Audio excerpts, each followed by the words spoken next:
चार रंग के, जी हाँ, चार रंग के इस नाट्य उत्सव में दूसरा भाग बारिश के अक्षर प्रियम्बरा की कहानी है और विकास पढ़ाई जी का निर्देशन है। और हमारा सौभाग्य है कि जो कहानी की लेखिका भी यहाँ उपस्थित है प्रियम्बरा जी। हम जब नाटक रंगमंच यहाँ पर पूरा होगा तो हम आपको मंच पर बुलाएंगे। आप अपनी कहानी का नाट्य रूपांतर देखिए और देखिए किस तरह से विकास जी इसका नाट्य रूपांतरण करते हैं। प्रस्तुत है बारिश के अक्षर।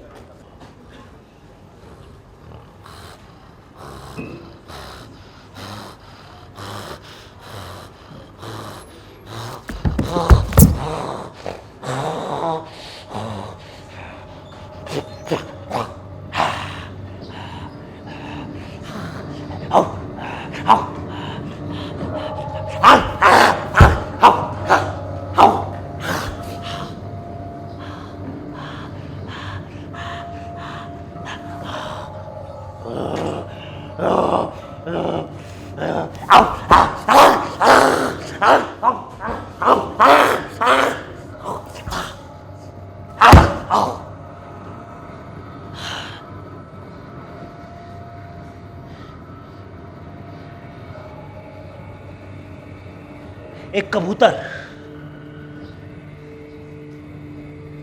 जिसने अभी अभी उड़ना शुरू किया था कि अचानक जमीन पर गिर पड़ा।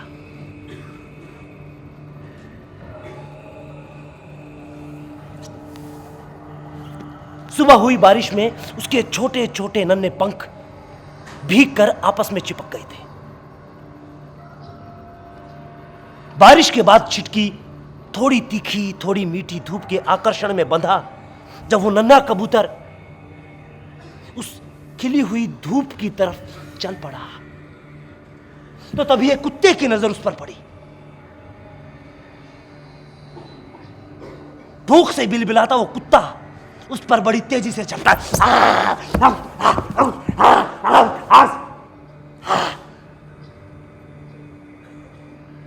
लेकिन वो नन्हा कबूतर किसी तरह अपने आप को बचाता हुआ कभी पत्थर तो कभी ईंटों के पीछे दुबकने लगा।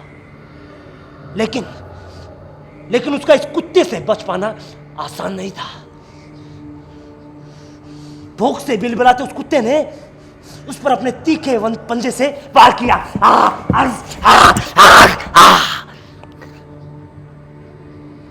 और उस कबूतर के पंख से खून बहने लगा। उसके एक पैर में चोट भी आई लेकिन फिर भी उस नन्हे कबूतर का संघर्ष जारी रहा और आखिरकार वो अपने आप को बचाता हुआ किसी तरह घसीटता हुआ अपने आप को एक सूखी नाली के अंदर दुबक गया। उस कुत्ते ने उस पर फिर से झपट्टा मारा।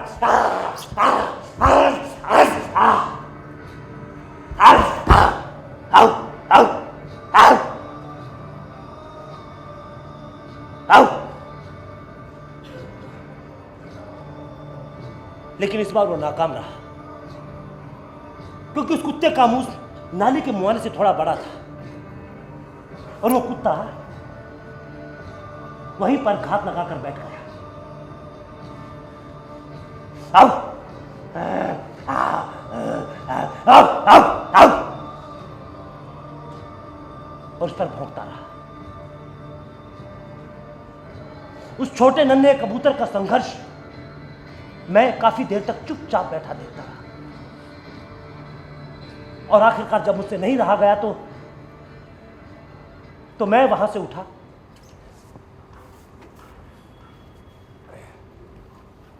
और मैंने उस कुत्ते को वहां से भगा दिया।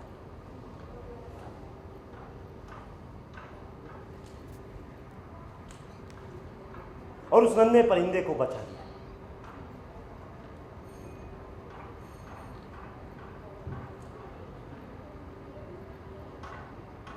मैं उसे अपने हाथों में लेकर कुछ पल एक टक देखता रहा तभी अचानक पता नहीं कहां से अनचाहे ही मेरे मन में ख्याल आया कि अगर मेरी जगह सरस्वती होती तो क्या करती।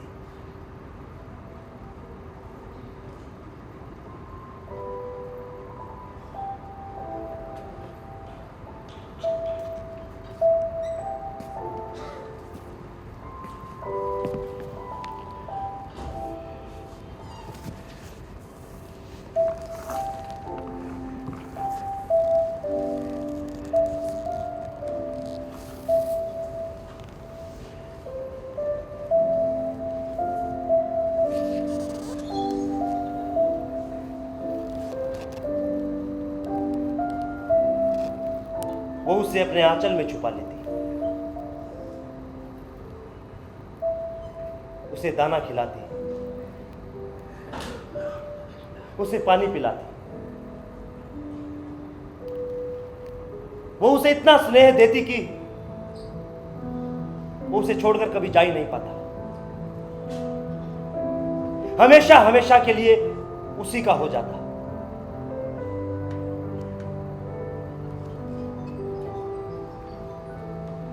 जैसे मैं हो गया, मेरी मां हो गई थी। वो नीलकंठ हो गया था जिसके टूटे हुए घोंसले की मरम्मत उसने अपने हाथों से की थी। वो बूढ़ा आदमी हो गया था जो उस रात बारिश में आया था। और वो कबूतर जिसे सरस्वती ने उस बिलोटे से बचाया था।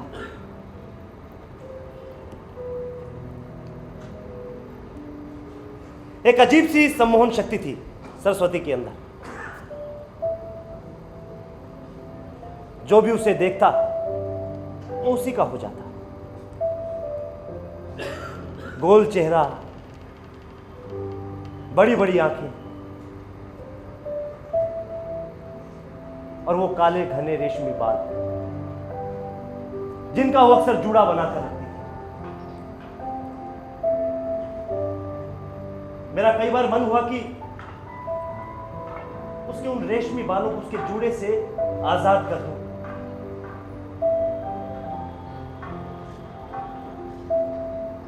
लेकिन कभी हिम्मत नहीं। वो चौड़ा ललाट और उस पर वो छोटी सी बिंदी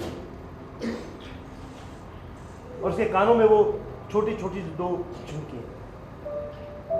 जब सरस्वती बात करती तो ऐसा लगता जैसे जैसे वो झुमकियां भी उसकी हां में हां मिला रही। उसके चेहरे पर एक बच्चे सी मासूमियत थी। जब उसकी आंखें सजल हो उठती तो ऐसा लगता जैसे जैसे मेरे अंदर कुछ पिघल रहा। उसका ताप मुझे अंदर तक जला डालता। उसके चेहरे की मुस्कान के लिए मैं कुछ भी कर सकता था, कुछ भी, क्योंकि मेरे जीवन में उसकी इतनी ज्यादा अहमियत हो चली थी कि मैं उससे पूछे बगैर कुछ भी कर ही नहीं पाता।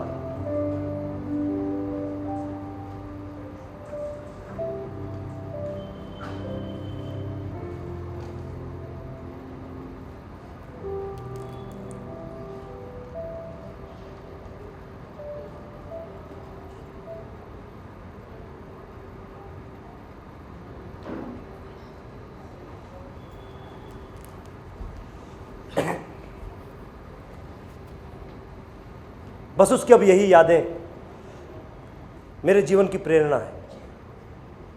मेरी एक छोटी सी गलती ने उसे मुझसे हमेशा हमेशा के लिए दूर कर दिया।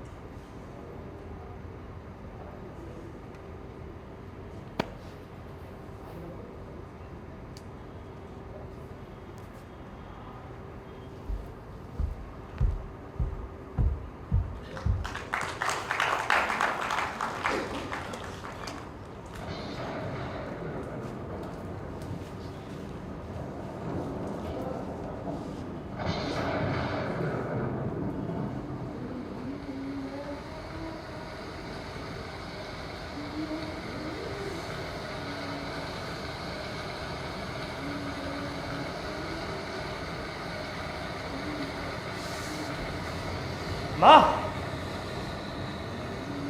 अरे माँ सुन रही हो तुम? अरे माँ मेरी बात सुन रही हो? मुझे टावल वगैरह दो कुछ। अरे माँ मैं बारिश में भीग गया हूँ, मुझे टावल दो जरा। ओहो, क्यों सर? क्यों? अरे मैं बारिश में भीग गया हूँ, मुझे टावल दो ना। ये लड़का भी जब भी आता है पूरा घर सर पर उठा लेता है। क्या हुआ? अरे क्या हुआ क्या? देख मैं कह तो रहा हूँ मैं बारिश में भीगा, मुझे ठंड लग रही है, मुझे टावल तो दो कम से कम। ओहो, तुझसे कहा है ना कि जब भी बाहर जाया कर तो छाता साथ लेकर जाया कर। अरे माँ जल्दी में भूल गया मैं घर पे। अब किसे पता था इतना मौसम खराब हो जाएगा। हाँ, बरसात के मौसम में बारिश नहीं होगी तो क्या होगा? लो ये भी कोई बात है? अरे सुबह धूप निकली हुई थी माँ, किसे पता था बताओ? अब जल्दी से दो ना मुझे कुछ। ये हाँ माँ ये वो जरा चुप कर। खुद तो भीग कर आया है, साथ में इस बच्ची को भी भिगा लाया। अरे माँ कब अकल आएगी तुझे? बेटा चल तू मेरे साथ, मैं तुझे साफ कपड़े देती हूँ। चल चल। अरे माँ मुझे कम से कम। अरे तू चुप कर। अरे तू बेटा मेरे साथ चल। माँ टावल दे दो मुझे। ये पकड़ तेरा टावल। हाँ। ओह माँ मेरे लिए एक कप चाय बना देना, और हाँ मेरा कुर्ता भी लेते आना। हाँ हाँ।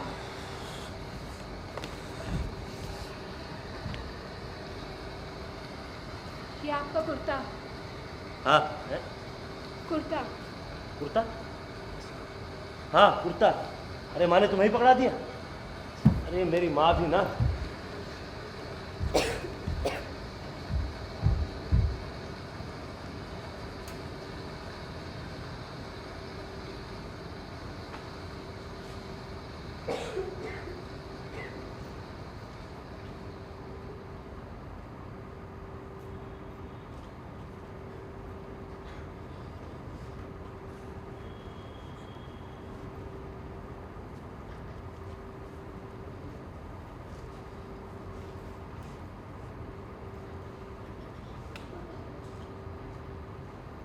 कैसी लगी पिंटू?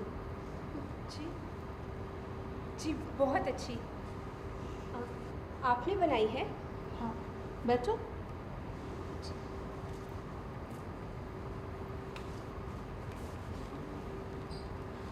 जल्दबाजी में तुम्हारा नाम पूछना भूल गई। क्या नाम है तुम्हारा? जी सरस्वती। बहुत अच्छा नाम है। अच्छा सरस्वती, मुझे एक बात बताओ, खाने में क्या बनाऊं? आलू गोभी। तुझे तो हर वक्त आलू गोभी ही खाने होते हैं। अरे घर में जो आता है उससे पूछा जाता है। बेटी तुम बताओ। जी आलू गोभी। ये लो आलू गोभी बनाओ। लगता है इसे भी सिखा कर लाया है। अरे माँ तुम कैसी बात। मैं चली तेरे आलू गोभी के लिए। माँ मैं भी आपकी मदद कर दूँ? आजा बेटे।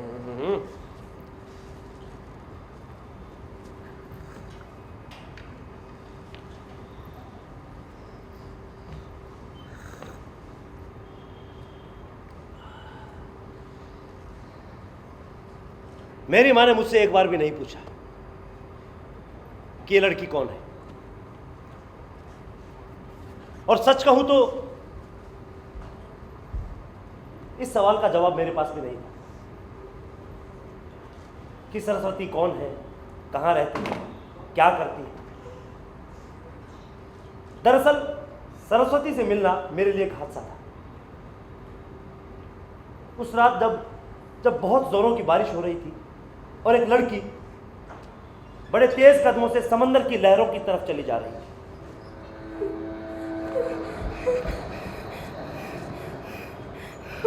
सुनिए, अरे सुनिए, अरे अरे मेरी बात सुनिए आप। अरे वहां कहां जा रही है आप? अरे पागल है आप? आपको दिख नहीं रहा हाई टाइड का वक्त है? अरे मरने का इरादा है क्या? कहां जा रही थी वहां? क्या करने जा रही थी बोलो? अरे कुछ तो बोलो। आत्महत्या। क्या? आत्महत्या? अरे ऐसा क्या हो गया जो आत्महत्या करने जा रही थी तुम? हैं? देखो, दुख तकलीफ सबके जीवन में आते हैं, लेकिन इसका ये तो मतलब नहीं कि आप आत्महत्या कर लो। अरे अपने बारे में नहीं, कम से कम अपने माँ बाप के बारे में तो सोचो, अपने घर परिवार के बारे में सोचो। मेरे जीने की कोई वजह नहीं, मेरे चरित्र पर सवाल उठाए गए हैं। न ससुराल मेरा, न मायका मेरा, मैं कहाँ जाऊं?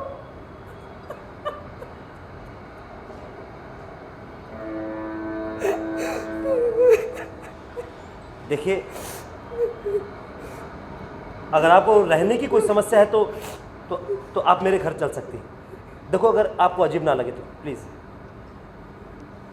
मैं अपने घर से निकाली गई, आपके घर चलूं? किस हक से? आप है कौन? नहीं, मुझे मर जाने दीजिए, मुझे नहीं जीना। अरे चुप! अरे तुम सचमुच पागल हो क्या? जब देखो मरने के लिए दौड़ पड़ती उधर। देखिए, आपके साथ जो भी बीता हो, उन हालातों को मैं समझ सकता हूं।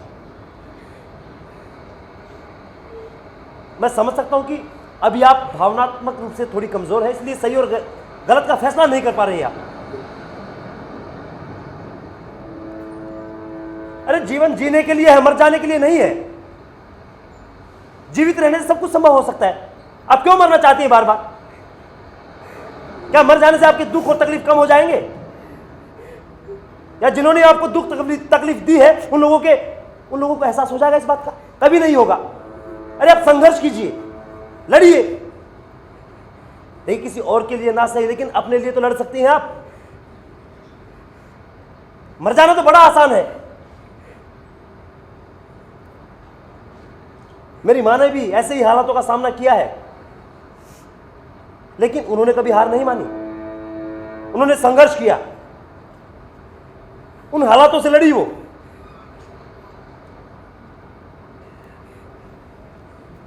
इसलिए मैं आपसे कह रहा हूं,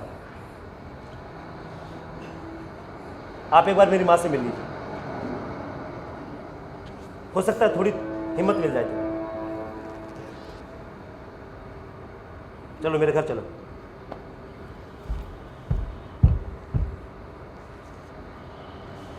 चलो।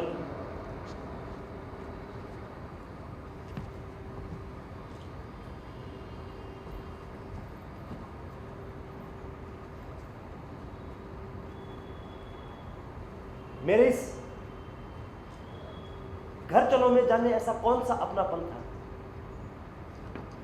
कि वो बिना कुछ कहे, बिना कुछ पूछे, चुपचाप मेरे साथ चल दी।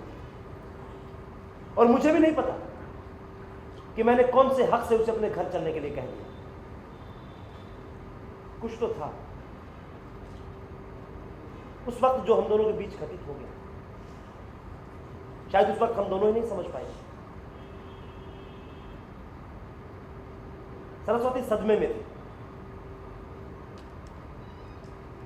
तो इसीलिए मैंने अपने पास के ही एक ऑफिस में अपने एक दोस्त के यहां उसकी नौकरी लगवा दी, ताकि उसे अकेलापन ना सताए और वो उस सदमे से बाहर आ सके।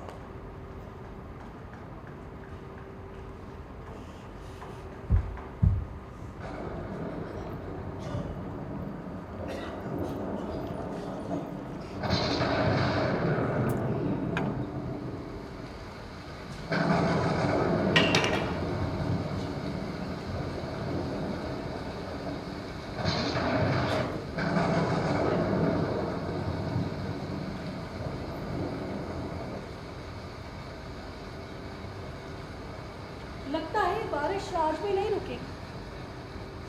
अरे आ गई बेटा? जी माँ। कैसा रहा तेरा दिन? जी अच्छा है। क्या हुआ बेटा, इतना खामोश क्यों है? कुछ नहीं माँ, वो बस बारिश देख रही थी। वो तो मुझे भी पता है कि तुम बारिश देख रही हो, पर पता नहीं क्यों मैं जब भी तुम्हारी आंखें देखती हूँ तो ऐसा लगता है कि कोई बात है जो तुम्हें अंदर ही अंदर खाए जा रहे हो। देखो, तुम मुझे माँ कहती हो ना, मुझे नहीं बताओगी तो किसे बताओगे? माँ, आप बहुत अच्छी हैं। काश ये बाकी दुनिया भी आप ही की तरह होती। काश मेरी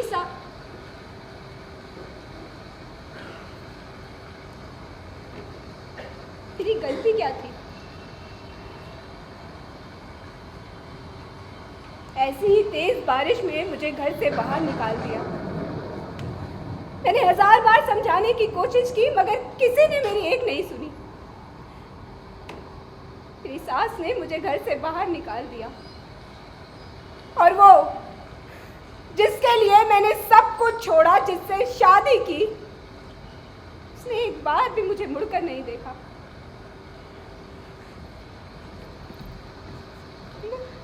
मैं डॉक्टर के पास गई थी, सब टेस्ट करवाए उसने। मैं बाप बन सकती थी, रिपोर्ट में सब क्लियर था। फिर भी मैं बांझ हुई ये कहकर मुझे घर से निकाल दिया। मेरी गलती क्या थी माँ? ऐसी जिंदगी का क्या फायदा जहाँ खुद का कोई अस्तित्व ही ना हो? नहीं नहीं मेरी बच्ची, देख, मैं तेरी तकलीफ समझ सकती हूँ, इसमें तेरा कोई दोष नहीं है। और कब तक अपने आप को दोषी मानकर यूं ही खुद को सजा देती रहेगी? मेरे साथ भी कुछ कुछ ऐसा ही हुआ था। जब मेरा तलाक हुआ था, मैं पूरी तरह से टूट गई थी। शेखर सिर्फ 3 साल का था। मुझे भी लगा कि मैं सब कुछ खत्म कर लूं, लेकिन फिर शेखर का क्या होता? हमें जो जिंदगी मिली है वो हम खुद के बारे में सोचकर गुजारे तो क्या फायदा? बेटी, हमें कभी कभी दूसरों के लिए जीना होता है, और जीना भी चाहिए। इसलिए मैं इन ख्यालातों से लड़ने लगी, शेखर के लिए लड़ने लगी। और अगर मैं ही हार जाती तो क्या शेखर लड़ पाता? मैंने खुद को संभाला और शेखर को भी, और अपने हुनर को अपना हौसला बना लिया। वक्त सारे जख्म भर देता है बेटी, अपने आप को वक्त तो दे। हम सब गिरते हैं, ये दुनिया हमें गिराती है, लेकिन हमें हालातों से लड़कर उठना होता है। जिंदगी हालातों से लड़ने का नाम है, हार जाने का नहीं। जिंदगी जीने का नाम है, मर जाने का नहीं। तेरा अपने आप का होना ही सबसे बड़ा अस्तित्व है, और एक स्त्री के बिना इस समाज का कोई अस्तित्व नहीं। और जब तूने मुझे अपनी बेटी कह ही दिया है, तो फिर कभी अपने आप को अकेला मत महसूस करना बेटी। जो हुआ उसे भूल जा।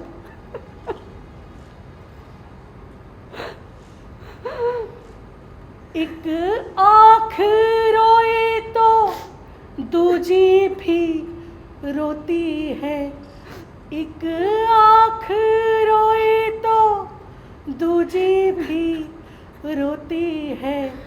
कहते हैं बेटी माँ सबसे अच्छी दोस्त होती है, कहते हैं बेटी माँ सबसे अच्छी दोस्त। हौसला है माँ तो उड़ान बेटी होती है, कहते हैं बेटी माँ सबसे अच्छी दोस्त होती है। हौसला है माँ तो उड़ान बेटी होती है, कहते हैं बेटी माँ सबसे अच्छी दोस्त होती है, कहते हैं बेटी माँ सबसे अच्छी दोस्त होती है, कहते हैं बेटी माँ सबसे अच्छी दोस्त।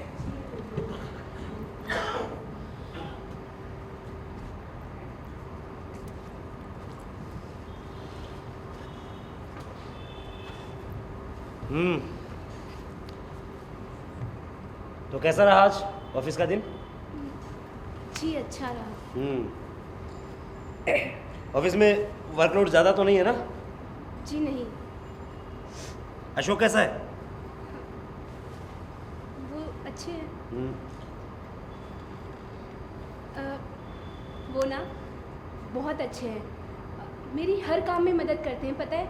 और मुझे ना उनसे मिलकर ऐसा लगा ही नहीं कि मैं उनसे पहली बार मिली हूँ।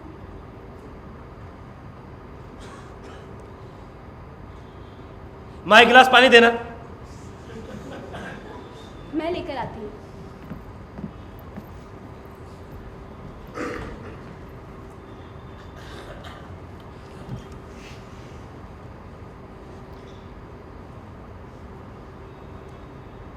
सरस्वती के मुंह से अशोक की तारीफ सुनकर मेरे अंदर कुछ अजीब सा होने लगा, कुछ घटने लगा। हाँ, उस वक्त तो मैं नहीं समझ पाया था, लेकिन धीरे धीरे सब समझने लगा।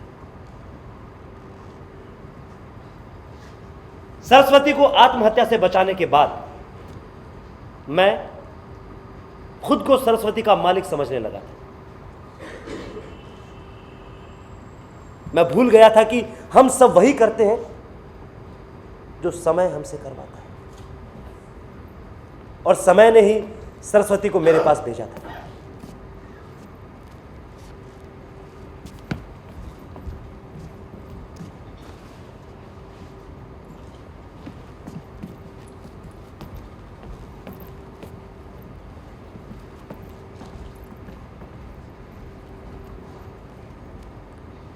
मैं उसके नियंत्रण को अपने हाथ में होने का भ्रम पाल बैठा, उसे नियंत्रित करने लगा।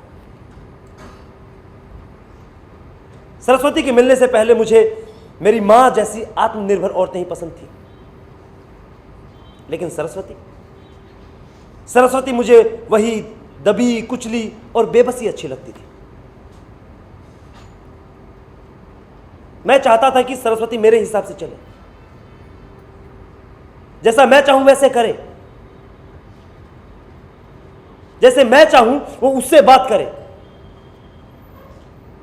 मेरे हिसाब से सांस ले, उस घर की चार दीवारी के अंदर ही रहे, उन्हीं बेड़ियों में। जैसे जैसे उसका वो दबापन कुचलापन कम होता तो मेरे अंदर का पुरुष छटपटा उठता, उसे सहन नहीं हो पाता। काश उस दिन मैंने सही को सही कहा होता, काश मैंने उस दिन सरस्वती को रोक लिया होता, तो आज मैं इस दुनिया का सबसे सुखी आदमी होता।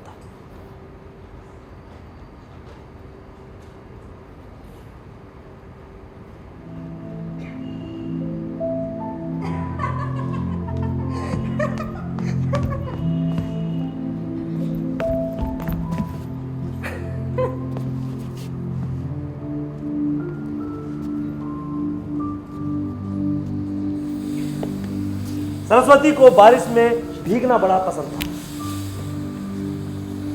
और उसका ज्यादातर खाली समय प्रकृति के बीच ही बीतता। अब मुझे भी बारिश अच्छी लगने लगी।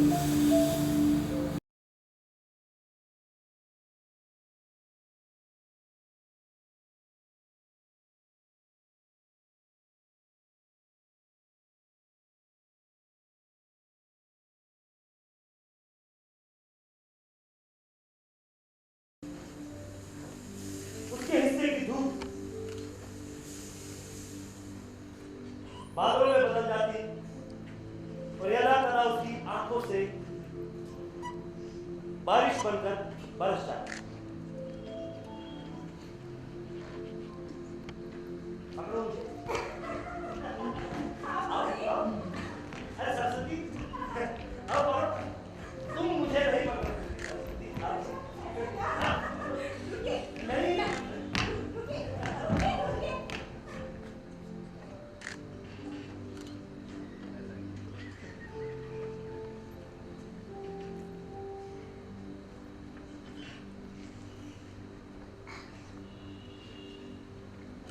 मेरी और सरस्वती की बातचीत कभी कभार ही हुई, लेकिन मेरी नजर सरस्वती के इर्द गिर्द कहीं लगी रही। और सबसे दिलचस्प बात, कानून की मोटी मोटी किताबों से दिलचस्प मुझे सरस्वती लग गई। उसके घर में आने से जैसे एक रौनक आ गई। ऐसा लगा जैसे घर की तमाम चीजें जी उठी। ऐसा लगा जैसे एक निर्जीव का सजीव में परिवर्तन हुआ।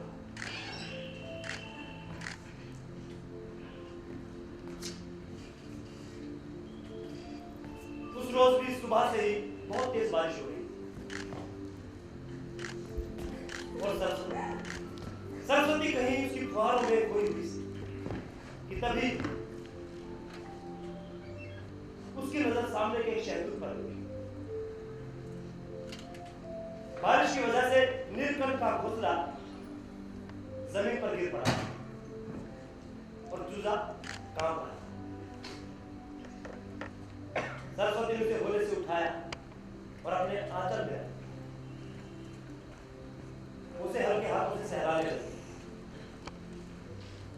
हाथों की गर्मी पाकर उस चूजे का कांपना थोड़ा कम हुआ, लेकिन जैसे ही सरस्वती की नजर उस टूटे हुए घोंसले पर गई, उसने चूजे को होले से रूई पर रखा और उस घोंसले की मरम्मत में जुट गई।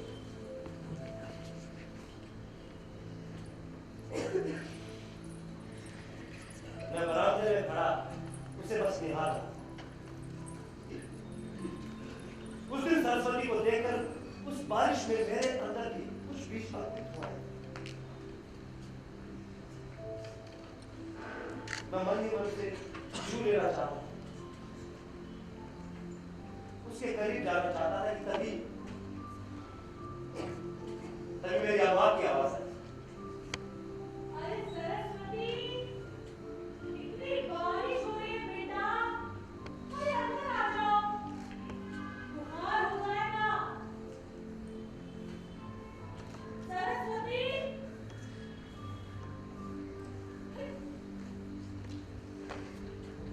बेटा तुझे सर्दी खांसी हो जाएगी, चल चल मेरे साथ, चल चल तू मेरे साथ, देख तुझे बुखार आ जाएगा, चल।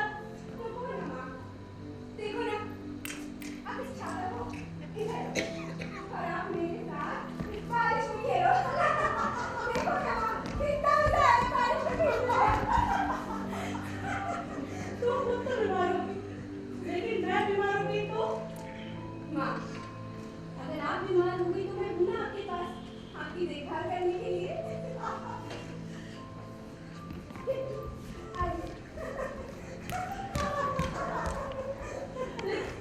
मेरे इस खेल में मैं पूरा हिल चुकी हूँ। अब मैं तो चली अंदर और तू भी जल्दी से आ जा। आई माँ। और सुन, हाँ पापी माँ बाहर में चले ना। जी माँ, मैं सभी आई। वो घोंसले की मरम्मत में तल्लीन थी और मैं उसकी तल्लीनता में डूबा था। मैं चोर नजरों से उसे छू लेना चाहता। मेरी नजर उसके पूरे बदन पर बारिश के बूंदों के साथ फिसल रही। मेरा मन शायराना होने लगा। हवा के तेज झोंकों और बारिश से उसके बाल इधर उधर बिखरे जा रहे थे और वो उसका जुड़ा बना लेते।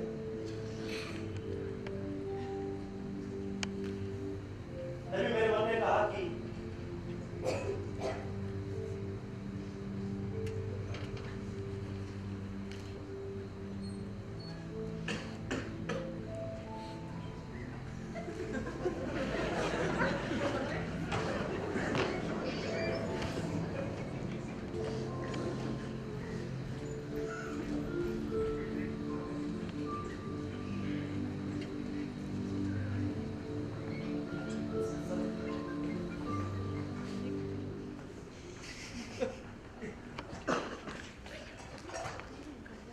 काश सरस्वती, काश तुम आज मेरी नजरों को पढ़ पाते। इस स्त्रियां कभी भी एक पुरुष के दिल को नहीं समझ सकती।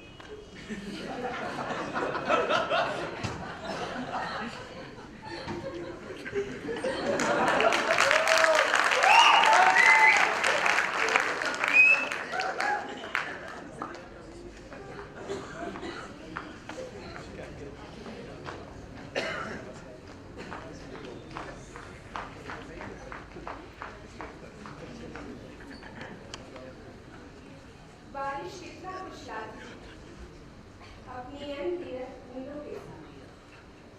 ढेर सारा पानी बहा ले जाता अपने साथ। कितनी ही आंसुओं को जो नहीं निकल पाए थे कभी, कितनी ही मसलतों के चलते चुपचाप आंखों में थे।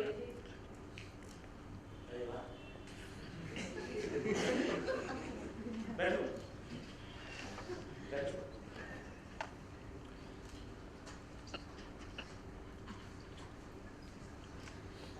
आज अभी तक जाग रही हो तुम? है जी खाना खाया? जी नहीं, बस आप ही का इंतजार कर रही हूँ। भाई आज के लिए मैं वापस जा। वो क्या है कि आज मेरे दोस्त की एंगेजमेंट थी तो बस वही लेट हो गया। कोई बात नहीं। आप बड़े परेशान लग रहे हैं, कोई बात नहीं है क्या? नहीं ऐसी कोई खास बात तो नहीं है, लेकिन बस यार मेरा एक दोस्त है, उसकी 2 साल पहले शादी हुई। वो आज मेरे पास आया और कहने लगा कि उससे अपनी पत्नी से डिवोर्स चाहिए और वो चाहता कि उसका केस भी मैं लड़ूं। लेकिन सबसे बड़ी जो परेशानी वाली बात है वो ये है कि उसकी पत्नी भी मेरी बहुत अच्छी दोस्त है। अब समझ नहीं आ रहा कि मैं क्या करूं। अच्छा सरस्वती, अगर तुम मेरी जगह होती तो तुम क्या करती? वो दोनों आपकी दोस्त है ना? अगर मैं आपकी जगह होती ना तो मैं उन दोनों का डिवोर्स होने नहीं देती। हाँ, मैं अपनी पूरी कोशिश करती कि मैं उन दोनों को उनकी शादीशुदा जिंदगी में वापस भेज सकूं। और क्या? अबे ये मेरे दिमाग में क्यों नहीं है? अच्छा कल का क्या प्लान हुआ? कल तो शोजी के घर जाना। उसके घर क्यों? सर उन्होंने मीटिंग रखी है। अरे तो मीटिंग ऑफिस में रखनी चाहिए ना, घर पे क्यों? हाँ, रखनी तो चाहिए, पर ऑफिस में तो वर्कलोड होता है ना, तो शोजी अरे तो तुमसे किसने कहा? हैं? मैंने तुमसे मना किया था ना, ज्यादा वर्कलोड देने की आप जरूरत नहीं है, तो क्यों? नहीं, मैं कोई वर्कलोड नहीं ले रही। वो ऑफिस में इतना प्रेशर है। अरे कोई जरूरत नहीं उसके घर जाने की। जो काम करो ऑफिस में, और मैं तो करो ऑफिस में मत जाओ।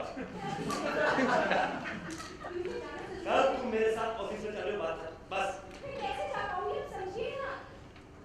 मैंने जो कह दिया वो सुनिए। कल तुम मेरे साथ ऑफिस में चल रही हो, बस। जो मैं कह रहा हूँ वो सुनो और वही करो। वैसे तुम नौकरी भी छोड़ रही हो, अशोक को मैं फोन कर दूंगा, बात कर।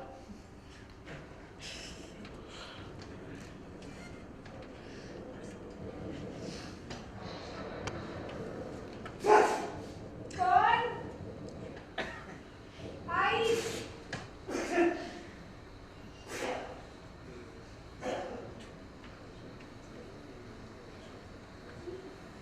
आप?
शादी की। आज उसी बेटे ने बहू के साथ मिलकर मुझे मेरे घर से टकरा।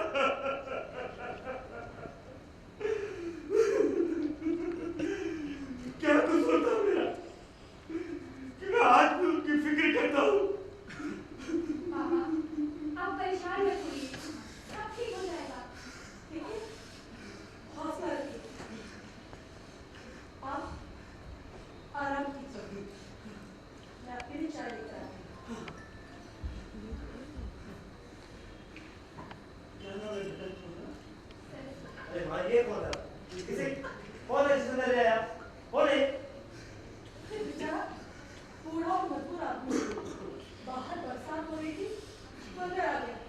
अरे माँ, अरे कम से कम पूछ लो कौन है क्या है? और ये सरस्वती किसी भी भरोसा करने की आती? बेचारी की बात तो देख, बीमार है। अगर वो हमारे दरवाजे पर ही दम तोड़ देता, इसका पाप कैसे लगता? अरे सब लोग ठीक है माँ, लेकिन कम से कम उसको ध्यान रखना चाहिए, पूछना तो चाहिए कम से कम। सरस्वती की तूने जान बचाई थी, उसे घर लेकर आया था। तुझे तो खुश होना चाहिए। जो लड़की कभी अपनी जान देने पर आमादा थी, वो आज किसी की जान बचा रही है।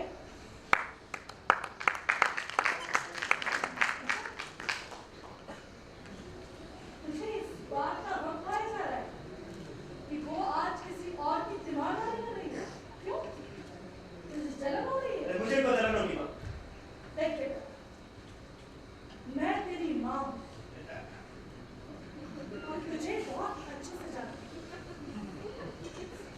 उस दिन सरस्वती जब उस घोंसले की मरम्मत कर रही थी ना, तब मैंने वो तेरी प्यार भरी नजरें देखी थी।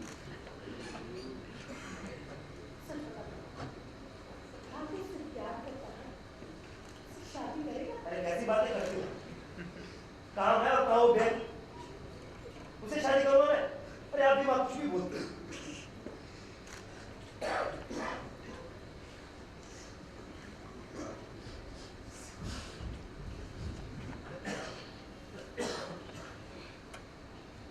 मेरे अंदर सचमुच उस दिन हिम्मत नहीं कि मैं मेरी माँ के इस सवाल का जवाब दे सकूं, मेरी माँ के सामने अपने दिल की बात को स्वीकार कर सकूं।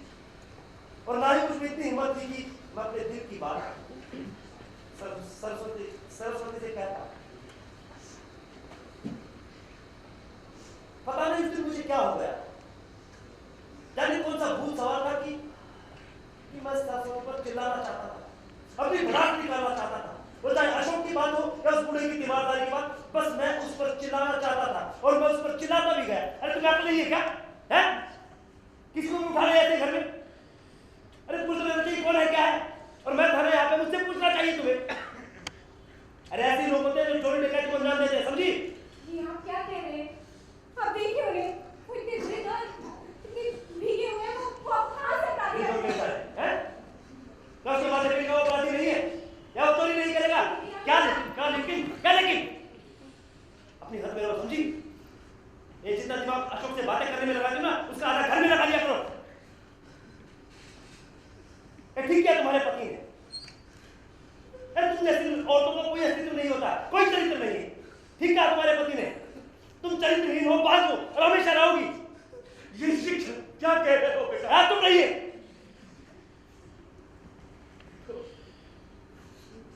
इस बच्ची को बुरा भला मत करो। आज इसकी दिमागदारी की वजह से मैं जिंदा हूं। ऐसे ही कौन किसको सहारा देता? इस बच्ची को बुरा भला कहकर भगवान की नजर में गुनाहगार मत बनो। यार होते कौन है? होते कौन मुझे समझाने वाले? मेरे घर में खड़े होकर मुझे मशवरा देने वाले आप होते कौन है? जाइए, आप घर से बाहर जाइए, अभी मेरे घर से बाहर निकलिए, आप जाइए।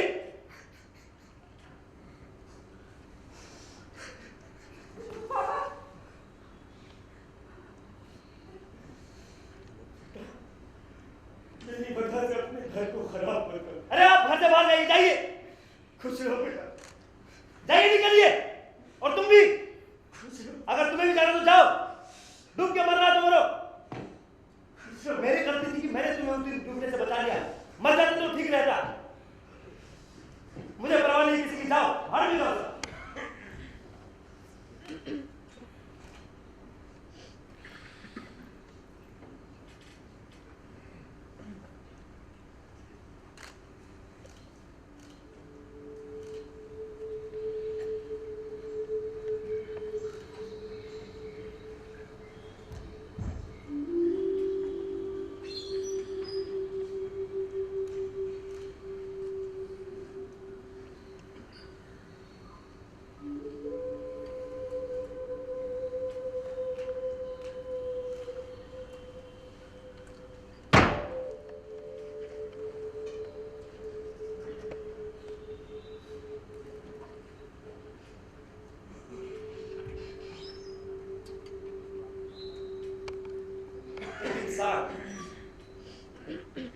किस हद तक गिर सकता है,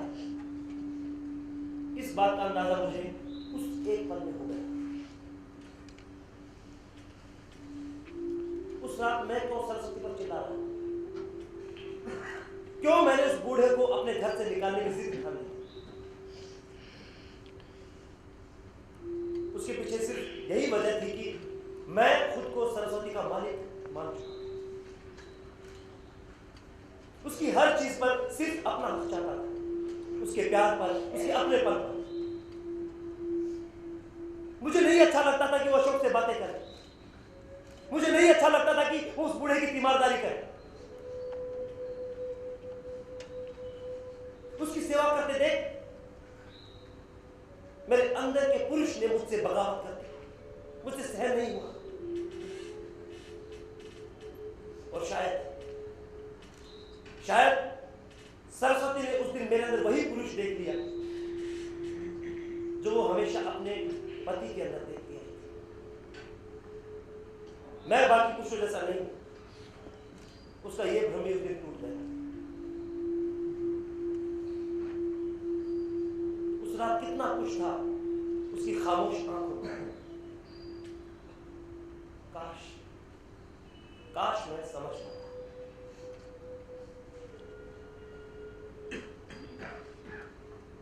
अगले दिन सुबह जब मैं उठा तो मैं सबसे पहले सरस्वती के कमरे में गया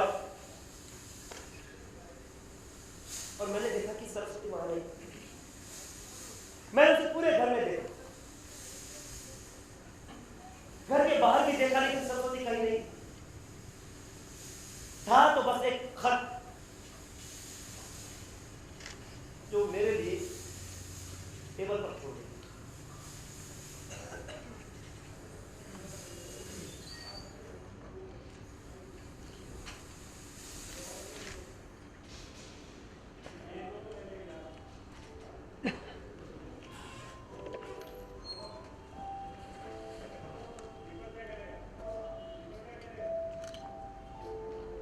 विचारों की कोमलता पर अक्सर हावी हो जाते हैं तुम्हारे अगला विचार।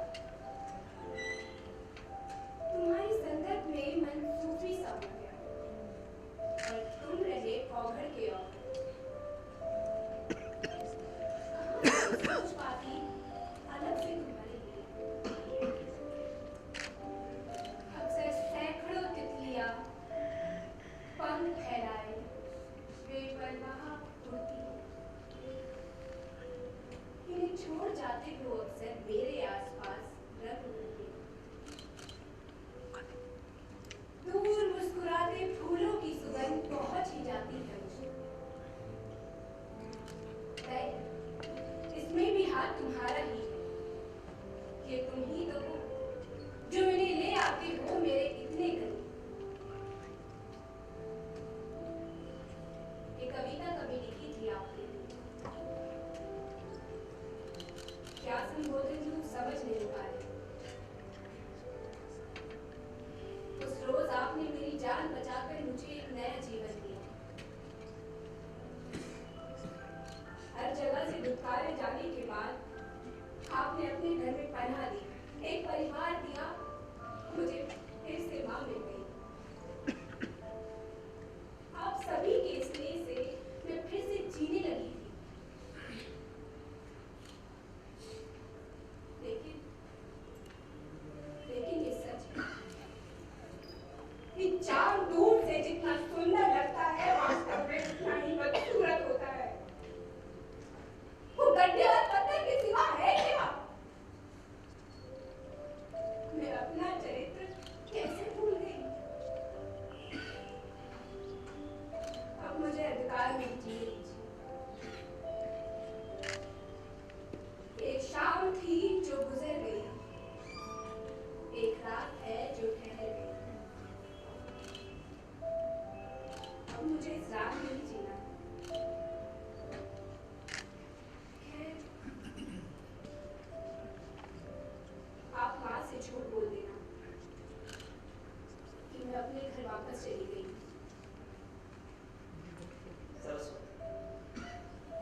उससे माफी मांगना चाहता था, लेकिन सरस्वती जाती।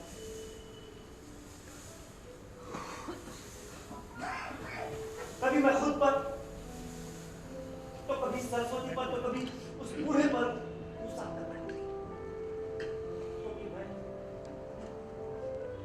मैं आत्मग्लानि के बोझ से दबा जाता। मैं उस बोझ से मुक्ति चाहता था। मैंने पुलिस स्टेशन, अखबार, सोशल मीडिया, हर जगह उसे तलाश करने की कोशिश की, लेकिन वो कहीं नहीं।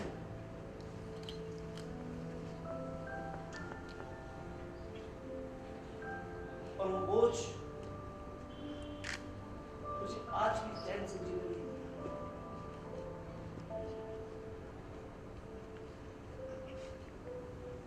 शैतान की पत्तियों से चलकर आती हुई उसके हिस्से की धूप आज भी मेरे घर के आंगन में उसका इंतजार कर।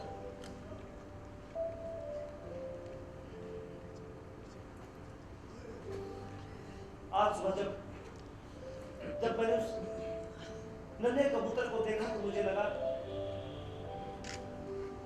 कि वो सरस्वती है,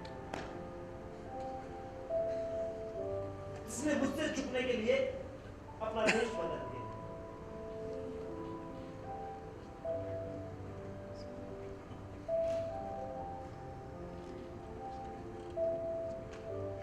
और ये वही जगह है जहां मुझे सरस्वती पहली बार मिली थी, जब वो आत्महत्या करने आई।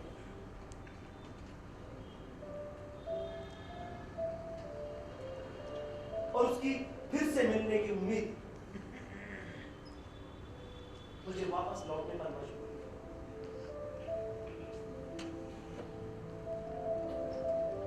मैं एक बार सरस्वती से मिलना चाहता हूं, उससे माफी मांगना चाहता हूं।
जी हाँ, प्रेम में काम, क्रोध, लोभ, ईर्ष्या, राग, द्वेष का कोई स्थान नहीं है, क्योंकि गीता में कहा गया है कामात् क्रोधात् भवति सम्मोह, सम्मोहात् स्मृति विभ्रमा, स्मृति भ्रंशात् बुद्धिनाशः, बुद्धिनाशात् प्रणश्यति।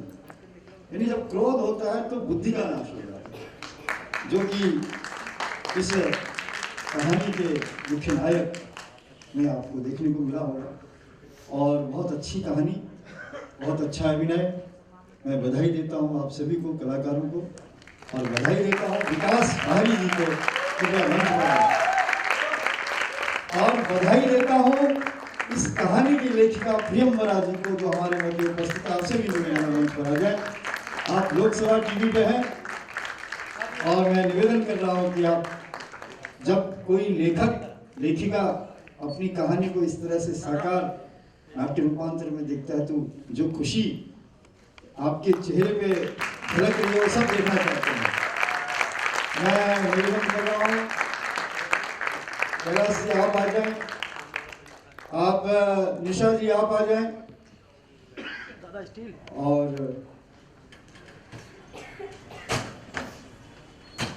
उपाध्याय जी और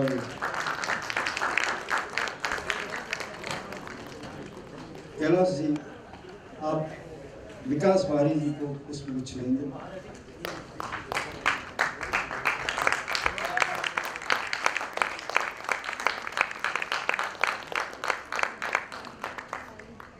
प्रियंबरा जी को पुष्पगुच्छ हम देंगे हिंदी अकेडमी के विषय अकादमी के सचिव डॉक्टर जीजान जी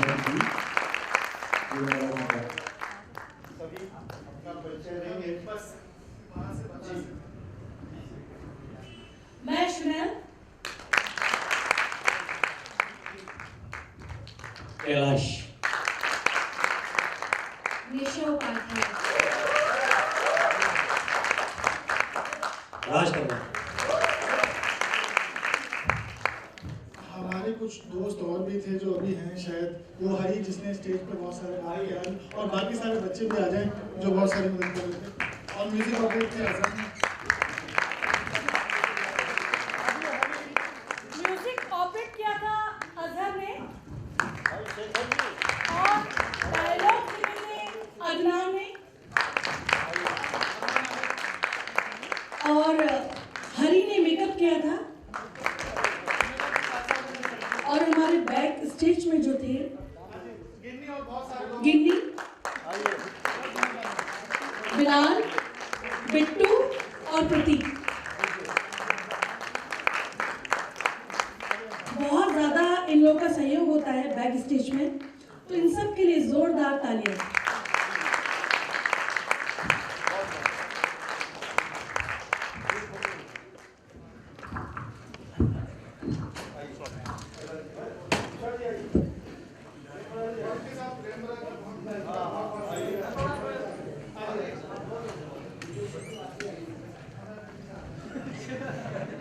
दादा बैठ जाइए सर प्लीज।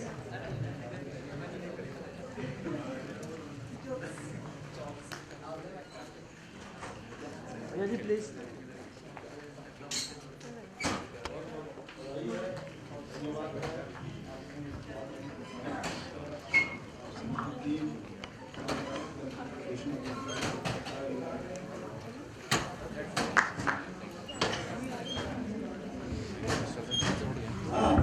प्रियंबरा जी कहानी के बारे में कुछ कहें इससे पहले मैं कल की सूचना दे दूं आपको, बैठे रहे 2 मिनट की बात है, क्योंकि ये रंग ऐसी जमाना है जब तक दर्शक नहीं होता तो रंग जमता नहीं है। कल की कहानियां हैं, 19 तारीख है, कल खुरदरे हाथ कीर्ति दीक्षित जी की कहानी है, और प्रियंका शर्मा जी हमारे मध्य बैठी हैं, उनका निर्देशन है, अभी जा रही है। अपने अपने दर्शकों को तो आप आमंत्रित करिए। और दूसरी कहानी है रोशनी, सीमा शर्मा जी की कहानी और अरविंद सिंह जी का निर्देशक है, तो कल भी आप जरूर आइए। ऐसे ही हमारा 4 रंग का कार्यक्रम 21 तारीख तक है, आप आइए और आनंद लीजिए। मैं प्रियंबरा जी से निवेदन कर रहा हूँ कि अपनी कहानी के बारे में और जो नाट्य रूपांतरण यहाँ पर हुआ उसके बारे में कुछ प्रकाश डालिए। पहले तो आप सभी का शुक्रिया जो आप लोग आकर के इस कहानी को देखे, इसका नाट्य रूपांतरण देखे। सभी जितने भी कलाकार हैं उन सबको बहुत बहुत बधाई, वे लोग बहुत अच्छी प्रस्तुति दिए, सबका अभिनय काबिले तारीफ था। जिस प्यार से इस कहानी को हम लिखे उसी प्यार से ये लोग अभिनय करके और स्टेज पे उतारे हैं, इसके लिए सबको बहुत बहुत बधाई, धन्यवाद। और आप सभी का धन्यवाद, सभी दर्शकों का, और कल फिर मिलते हैं। धन्यवाद, नमस्कार।